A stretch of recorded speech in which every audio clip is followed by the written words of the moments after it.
Hi, welcome to my channel. I'm going to be going over my favorite LGBTQIA plus movies.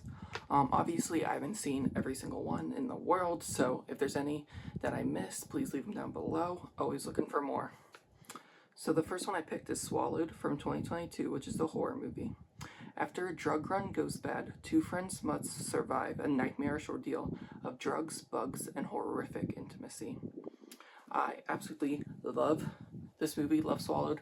I'm a horror movie girly, so there's a lot of horror on this list, and this is probably my favorite out of all the horror on this list. I love the body horror. I love everything, and also it has Mark Patton in it, who is famous for being Jesse in A Nightmare on Elm Street 2, Freddy's Revenge, which is also, I forgot to put that on this list, but honorary mention, that's a very gay film.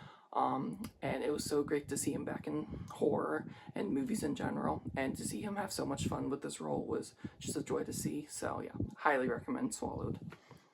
The next one is Shelter from 2007, which is a romance. A young surfer falls in love with his best friend's older brother while struggling to manage his own desires and his family's needs. Yeah, this one it's like a romance, and it's just I remember it being very sweet and cute, and it's a little heavy, but not too bad. Like, this one, I think you can go in and be fine. No, like, trigger warning for this one. I think it was a cute, lovely little movie. The next one is Drive Away Dolls from 2024, which is a comedy. In search of a fresh start, two women embark on an impromptu road trip to Tallahassee, Florida. However, things quickly go awry when they cross paths with a group of inept criminals along the way. This one was very controversial. Like, a lot of people really don't like Drive Away Dolls. I don't know why. I mean, it's very, very raunchy, a little gratuitous in points, I guess. But I don't know. I thought it was a funny, silly time with two lesbians as the leads. I mean, a little cameo from Pedro Pascal. I mean, I don't know what people wanted. I thought it was fun. Me and my mom saw it in theaters. It was a great time. The next one is Attachment from 2022, which is a horror movie. A couple's new relationship is interrupted by mysterious happenings in their new flat, provoked by one of the woman's disapproving mothers. This one really blew me away when I watched it. I went in expecting nothing, but I had a really fun time with it. I thought the vibes were good, the acting was good, and really everything is a good little horror movie. But obviously, with all the horror on this list, if that's not your thing, look up the triggers to see if that's going to be too much for you, especially with like disapproving mother and stuff. That might be a little triggering, so if you are in the mood for that, you know. The next one is a classic, But I'm a Cheerleader from 1999, and it's a rom-com. Megan is stunned when her parents decide she's gay and send her to True Directions, a boot camp meant to alter her sexual orientation. So I think last June, I just randomly decided to put this on and see what the fuss was about, because I've heard about it forever.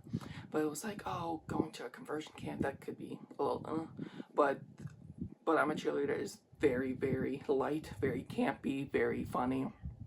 It like handles some of the tough subjects, but it doesn't it's not depressing or too dark. It's pretty light and airy and fluffy, and it's really cute. The fucking set design and shit is amazing. It is amazing. Highly recommended. It's a really cute, fun time, and yeah, I really like it. The next one is Huzaira, the Bone Woman from 2023, which is a horror movie. Valeria's joy at becoming a first-time mother is quickly taken away when she's cursed by a sinister entity. As danger closes in, she's forced deeper into a chilling world of dark magic that threatens to consume her. This one was one of my favorites of last year for horror.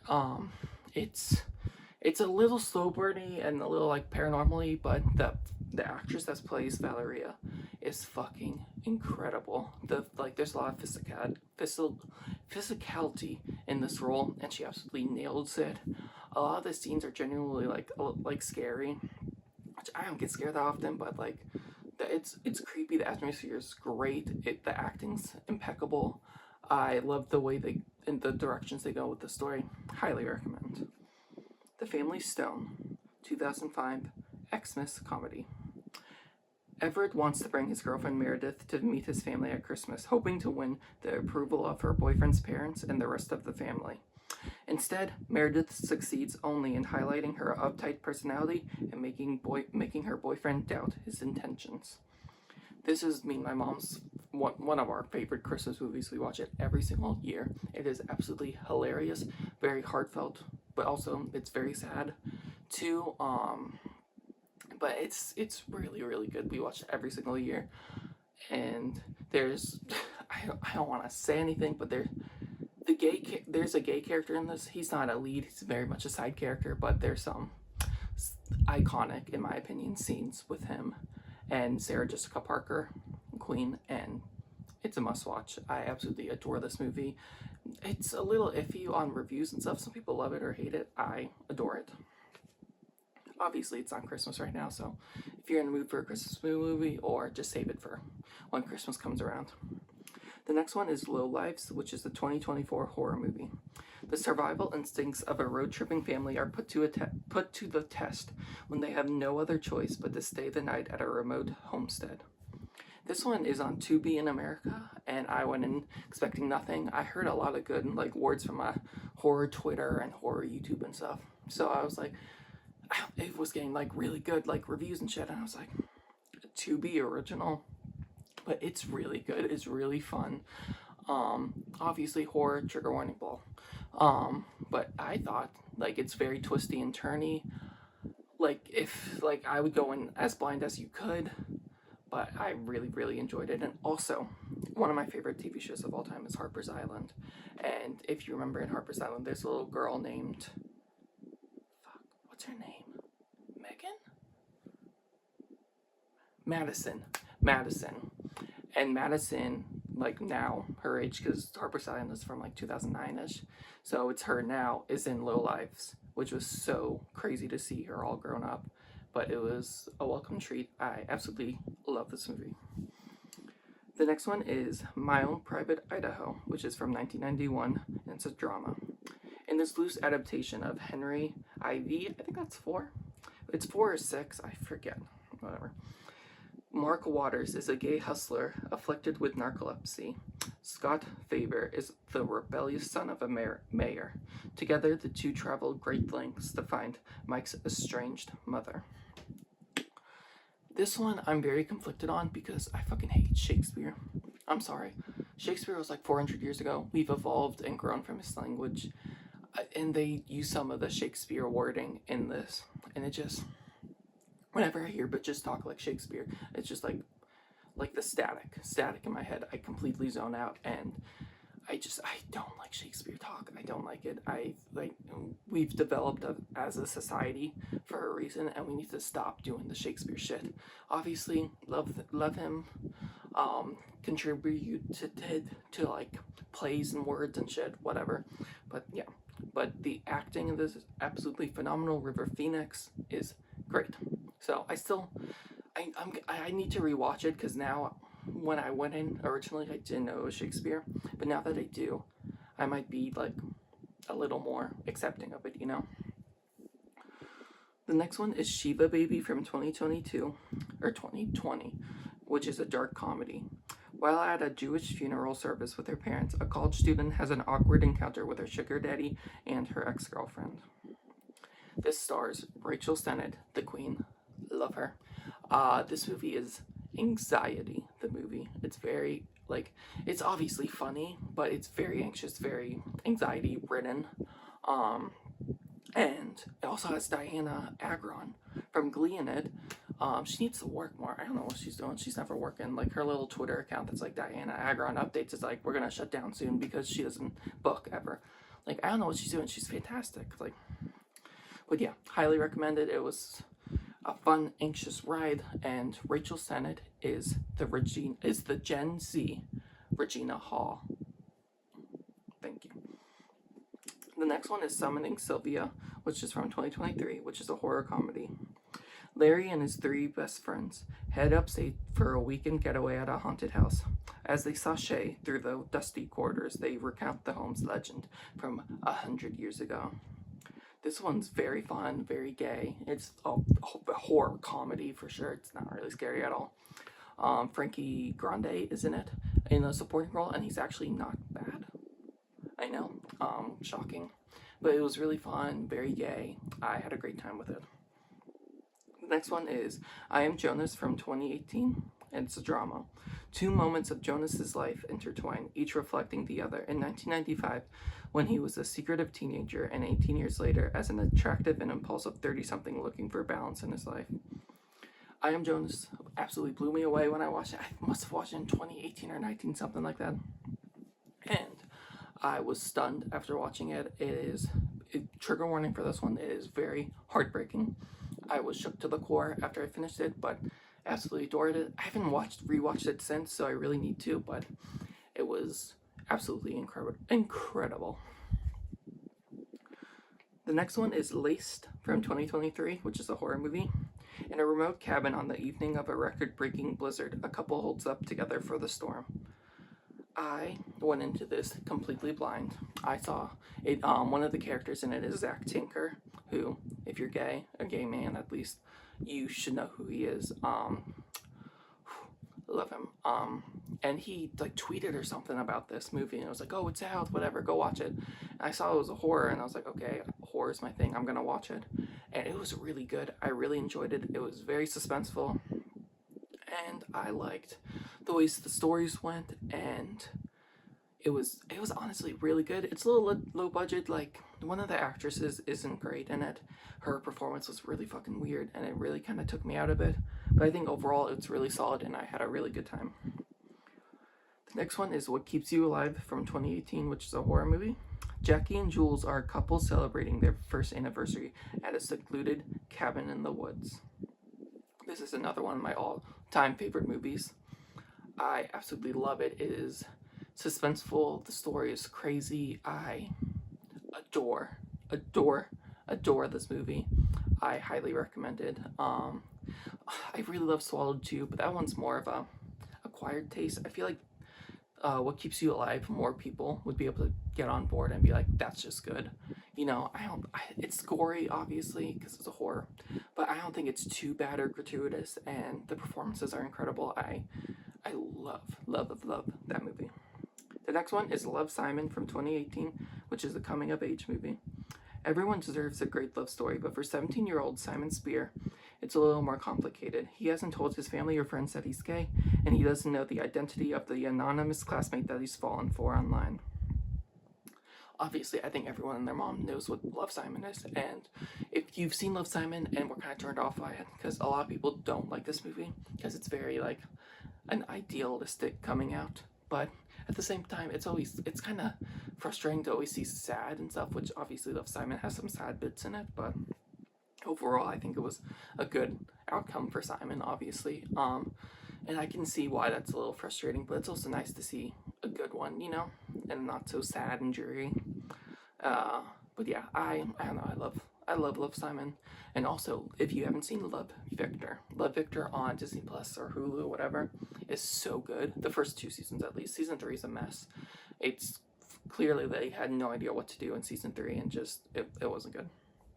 But the first 2 seasons are phenomenal. I absolutely love Victor. I think I like Love Victor more than Love, Simon. So if you aren't into Love, Simon as much, definitely check out Love, Victor. It's very teen drama though. Very teen drama. So yeah. The next one is Aristotle and Dante Discover the Secrets of the Universe, which is from 2022, and it's a coming-of-age movie. Mexican-American teenagers Aristotle Mendoza and Dante Quintana explore their friendship while struggling with racial and ethnic identity, sexuality, and family relationships in 1987 El Paso, Texas. This is another one of my all-time favorite movies. I saw it pop up on Amazon, and I was like, that sounds familiar. I think that's a book or something. And so I just watched the movie, and absolutely blown away, absolutely obsessed, absolutely love this movie. I love the representation of having a not, like, white lead, especially in, like, a teen role, you know, and the Mexican representation is, obviously I can't really speak to it, but I think it's good. I don't know, I enjoyed it a lot. I really enjoyed that point of view, and I immediately purchased the 2 books, and they're still on my TBR. I haven't watched them yet, but I'm extremely excited to. The next one is Jennifer's Body from 2009, which is a horror movie. When a demon takes possession of her, high school hottie Jennifer turns a hungry eye on the guys who never stood a chance with her before. I think everyone, their mom, knows what Jennifer's Body is. It's so good. Like, they really fumbled the bag advertising this, because I remember when it came out, I think like 2009, so I was 8 or 9, and I was like, oh, this is like an erotic movie and blah blah blah, which, yeah, obviously anything with Megan Fox is going to be erotic, but it's much more like comedy, satirical, and horror, and I don't know, it's so good. Highly recommended. So happy it's getting the love it deserves now. And yeah. Next one is Bring It On from 2000, which is a sports comedy.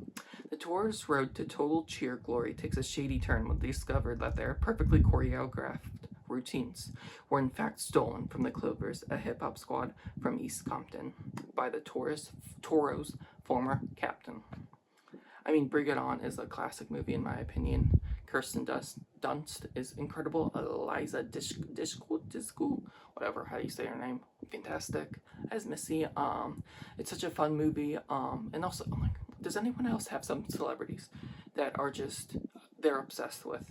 Like, it's just, like, there's like a couple that in my head I'm just in love with. Like, I love them. One of them is Alexandra Daddario. I don't know why, but like one of the first things I saw her in, it was either Percy Jackson or Texas Chainsaw 3D, which I don't know, I'm just obsessed with her. I love her vibe. I love her. Then the second one that at the top of my head is Gabrielle Union. Absolutely obsessed with her. I will watch anything she's in. I saw Breaking In with my mom on Mother's Day when that movie came out. Payback's the Mother. I love her. Watched the Cheaper by the Dozen remake that she did, even though it wasn't great, but love her. I don't know. So yeah, I have a fun time with Bring It On. It's very dated. Well, it's kind of dated. I mean, out 2000s, but I don't know. I think it's fun. Don't take it too seriously and have fun. The next one is The Miseducation of Cameron Post, which is a 2018 coming-of-age movie. Cameron is caught in the backseat of a car with the prom queen. She is sent away to a treatment center in a remote area called God's Promise, which this one is very similar to But I'm a Cheerleader, if But I'm a Cheerleader was traumatic and like serious, like this one actually like shows the badness of those well, But I'm a Cheerleader does it too, but it's very like jokey more. This one's very serious. Well, it's also kind of jokey. It's not always super serious, but it definitely shows the trauma it can inflict on the youth that are sent to these camps. And there's this one, major trigger warning. There's one scene that it blew me away. My little Letterboxd review is just, oh my god, oh my god, oh my god. Like, it was crazy. Well, it wasn't out of nowhere, but I just was not expecting it. So major trigger warning, but I think it's a really solid movie. And yeah, I would overall recommend it, obviously. The next one is Challengers from 2024, which is a sports drama. Tashi, a tennis player turned coach, has transformed her husband into a mediocre player into a world-famous Grand Slam champion. To jolt him out of his recent losing streak, she makes him play a challenger event. Tensions soon run high when he finds himself standing across the tent from the once promising, now burnt-out Patrick, his former best friend and Tashi's former boyfriend. I think everyone knows what Challengers is right now. It is the bisexual throuple movie of all time, the best one. Highly recommended. Zendaya, phenomenal. The two guys, amazing as well. Highly recommend. The cinematography's incredible. And yeah, highly recommend. The next one is Booksmart from 2019, which is a comedy. On the eve of their high school graduation, two academic superstars and best friends realize that they should have worked less and played more. So the girls set out on a mission to cram 4 years of fun into one night. I mean, Booksmart, I think, is pretty iconic right now. Like, in general, I think it's so fun, so funny. Billy Lord, I forgot what, Gigi absolutely steals the show for me. Absolutely love Gigi. It's just a fun, light movie. Yeah, I really enjoy it, really recommend it. The next one is The New Mutants, which is from 2022, and it's a superhero movie. 5 young mutants, just discovering their abilities while held in a secret facility against their will fight to escape their past sins and save themselves. So this one got absolutely shit on release, but I am a bitch for X-Men and X-Men content. I absolutely love it. I feel like you can watch most of the X-Men movies and count LGBTQ because it's all an allegory for like discrimination and minorities, not just gay, like people of color and other religions, you know, it's all an allegory for that. But the New Mutant is more outrightly queer, which I absolutely loved. And I wanted to be a little boy in Xavier's School for the Gifted so bad. I didn't care if I had an awful power, like the one in X2 that just sticks out his tongue and it's like blue or whatever. I don't care. I wanted to be there. I wanted to train the Xavier and the X-Man so bad. It was everything to me. And yeah, I don't know. I love all the X-Men movies, but the New Mutants, I think, because it's outrightly queer, has a special place in my heart. The next one is Bottoms from 2023, which is a comedy. Unpopular best friends PJ and Josie start a high school fight club to meet girls and lose their virginity. I mean, if you haven't seen Bottoms, what are you doing? Honestly, get off my fucking channel and go watch Bottoms right now, because it is, I think, the scary movie, the Gen Z scary movie, much like how Rachel Sennett is the Gen Z Regina Hall, which gonna go on that tangent now, because Regina Hall is the most underrated actress of our lifetime, in my opinion. She started off, like, obviously went big in comedy and scary movie, but she has shown dramatic and horror range in Support the Girls and Master. She can truly do it all. She is hilarious, she's dramatic, she's horrific. Like, she can do it all, and she does not get the recognition that she deserves. And I feel like I used to be funny with Rachel Sennett, and I truly believe that Rachel Sennett is the Regina Hall of Gen Z, because I used to be funny was a rough watch, but Rachel Sennett absolutely destroyed it. Obviously in Bottoms and Bodies, she absolutely bodies those roles as well, and those comedic more roles. Like, yeah. The next one is In a Violent Nature from 2024. When a group of teens take a locket from a collapsed fire tower in the woods, they unwittingly resurrect the rotting corpse of Johnny. This one I just thought would be funny to throw on this list, because there's two gay characters, but it's not really a gay film or whatever. But this one I thought it would be funny. The kills, well, not really. I don't know. There's one kill, the yoga kill. If you're not a horror fan, don't watch this. But if you are a horror fan, it's very slow, very meandering. We kind of take the point of view from the killer sometimes, but it kind of goes all over the place. At the same time, it's just a lot of the killer walking and walking and walking and walking. If you like looking at the woods and someone walking through it, I guess turn it on, you know. The next one is Giant Little Ones from 2018, which is the coming-of-age movie. Frankie Winter and Ballas Cole have been best friends since childhood. They are high school royalty, handsome stars of the swim team, and popular with girls. They live perfect teenage life until the night of Frankie's epic 17th birthday party. This one, I literally rewatched yesterday, I think, and I looked at reviews. People fucking hate this movie. Some people hate it or love it because it's like, it's not the easiest to watch. I would look up some trigger warnings for this one for sure. It's very, like, violent in some areas. It's like, oh, homo repression turns into violence. How original. But it's like, I feel like this movie has so much to say. I absolutely adore this movie. It's one of my favorite movies of all time. If there's any movie to watch, I would probably pick this one. I absolutely love this movie. I think people don't give it the credit or recognition it deserves. I adore it. I absolutely love Giant Little Ones. Highly recommend. But, you know, obviously look up triggers. Maybe look up some of the reviews to see and be like, maybe not for me, because some people hate this movie. The next one is Home for the Holidays, which is the 1995 Thanksgiving comedy. Claudia Larson travels to her childhood home for a Thanksgiving dinner with her dysfunctional family. This is another one that me and my mom, and obviously dad and brother, watch every single Thanksgiving, along with Pieces of April, which, sidebar, Pieces of April isn't gay, but if you need a good representation of an American Thanksgiving, Pieces of April is where it's at. I absolutely love Pieces of April. That's one of my favorite movies of all time.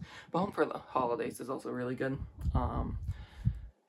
There's a gay side plot in it, but it's not in the foreground, but I think more people need to watch it. It's fucking directed by Jodie Foster, one of the greatest lesbians of our time.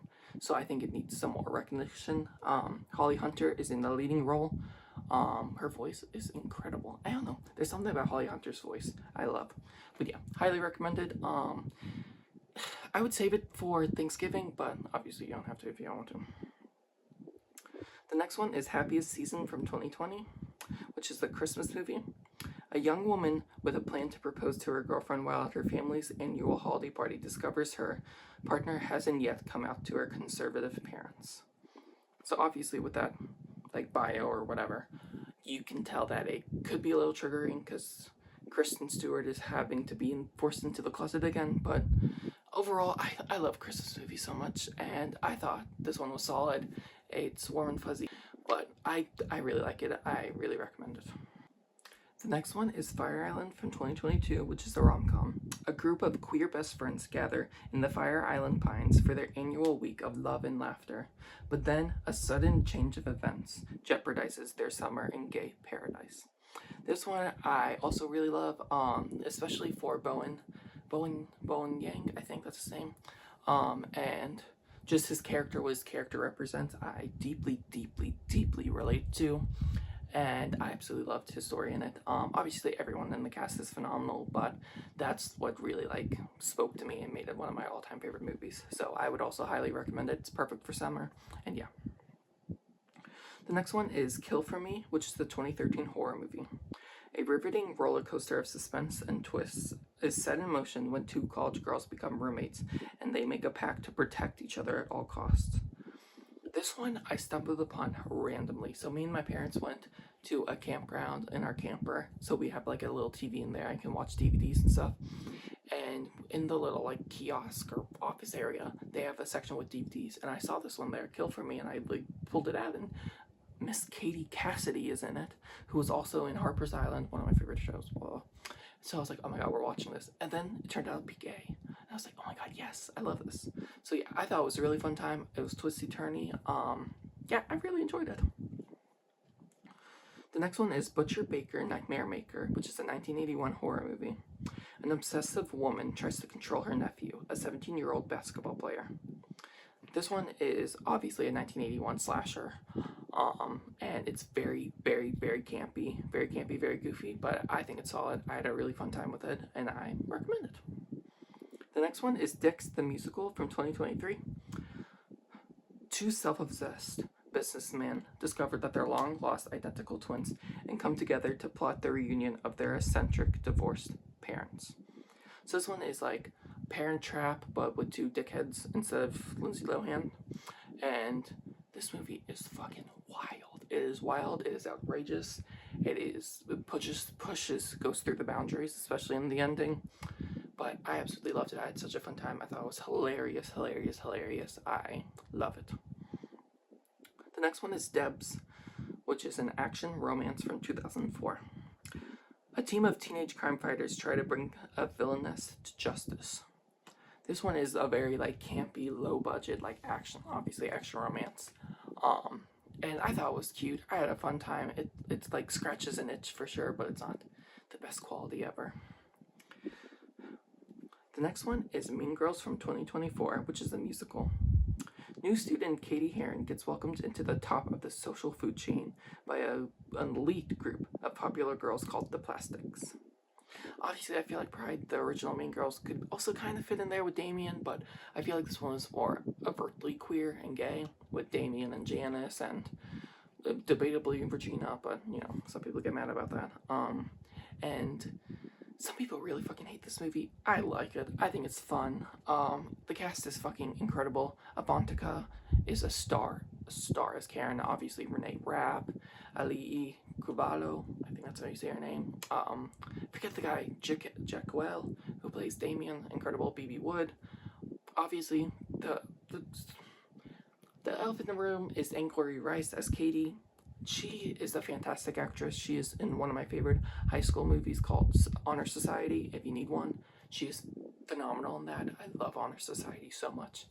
But she does not have a powerful enough voice to sing these Broadway songs. And they really set her up, casting her in this, especially with like Damien and Janice and Renee Rapp. Like, they set her up. They set my girl up. But yeah, she tries her best, and I don't know. I think it's fun. It's low budget. It's cute. I just go in, like, don't take everything so seriously. Chill. The next one is The Perks of Being a Wallflower, which is a 2012 coming of age movie. Socially awkward teen Charlie is a wallflower, always watching life from the sidelines until two charismatic students become his mentors. Obviously, Perks of Being a Wallflower, I think everyone and their moms have seen or knows about. But one of my favorite movies of all time, which you've heard a lot. I absolutely adore this movie. I think it's so good. Obviously, look up trigger warnings for this one. It's rough sometimes, but yeah, highly recommend. The next one is Bodies, Bodies, Bodies, which is a 2022 horror comedy. A group of 20-somethings get stuck at a remote mansion during a hurricane and play a party game that goes very, very wrong. Bodies, Bodies, Bodies is a fucking fantastic movie. It is so funny. Rachel Sennett, once again, murders it, kills it. I think it's hilarious. I think the whodunit aspect is fun. It's not very gory. I think even horror, like if you're not into horror, you'll be fine. Amanda Stenberg, the whole drama with that TikToker reviewer lady. Ugh. Amanda literally ended that lady's career, which, sidebar, that lady didn't deserve a career. Fucking Nepo baby. But besides the point, live it, love it, love it, love it. I love it, I love it, I love it, I love it. Okay, the next one is Departing Seniors from 2024, which is a horror movie. After being bullied, witty high school senior Javier develops psychic abilities, which he must use to stop a mysterious serial killer targeting his classmates. This one's okay. It's really not that great. I just thought I'd throw it on this list because we need more, like, smaller horror movies to, do well, whatever. I mean, the two lead actors and actress are phenomenal. They're great, but the story's not that great. I don't know. It's okay. I mean, if you like slashers and stuff, then I recommend it for you. I'm a slasher. I love slashers. So I had a fun time with it, but it's not peak cinema, The next one is the Fear Street series from 2021, which is horror. After a series of brutal slayings, a teen and her friends take on an evil force that's plagued their notorious town for centuries. I absolutely love these Fear Street movies. The gay ones are the first and third ones for sure. The second one isn't really, but the second one's my favorite. It's so good. It's a camp slasher, so perfect for right now, I guess summer. And I absolutely love these Fear Street movies. It was a dream when they all dropped on Netflix like weekly. Oh, if I could go back. I absolutely love it. Highly recommend the whole franchise. Well, the whole trilogy. There's like a new one being made, but if you watch this after that's already been released, then maybe I don't recommend it. I don't know yet. The next one is Theater Camp from 2023, which is a comedy. An eccentric staff members of an upstate New York theater camp must band together when their beloved founder falls into a coma.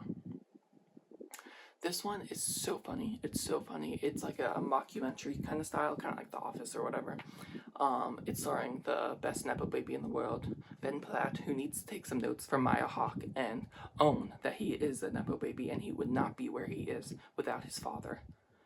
Point blank, period. That's so aggravating. At least Maya Hawke owns it. She's like, yes, my parents opened doors for me, but since I'm gonna be here, I'm gonna do my best and I'm gonna kill it. Ben Platt refuses to acknowledge that his father opened all of the doors for him. Obviously, Ben Platt is talented. He's an okay actor, and he has a good voice. But like, the way he reacts to the Nepo baby shit is so